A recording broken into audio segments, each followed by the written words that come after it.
Hey there friends, I'm back again with a new tutorial video. In this video, I will teach you how to check disk space storage on your computer. So let's dive right in. To begin, let's check how much disk space is being used on your computer. It's essential to keep an eye on your storage to ensure your system runs smoothly. Here's how you can do it.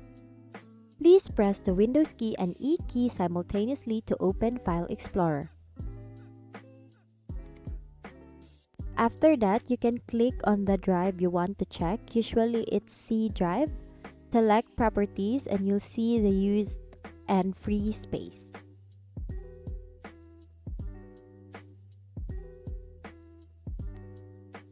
Now that you know how much space is left, I'm gonna give you simple tips on how to free up some storage on your computer.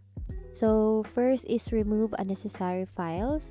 You can check your downloads and documents folders and delete files you no longer need.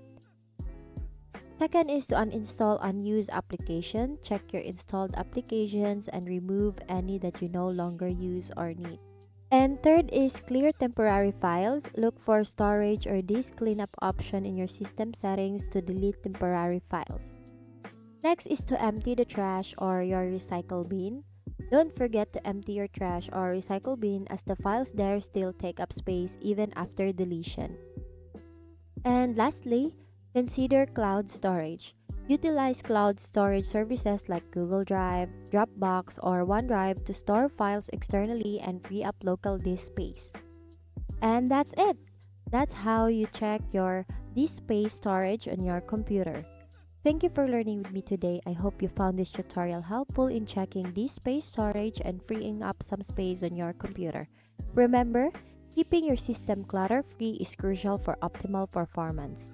Once again, thank you for watching how to check disk space storage.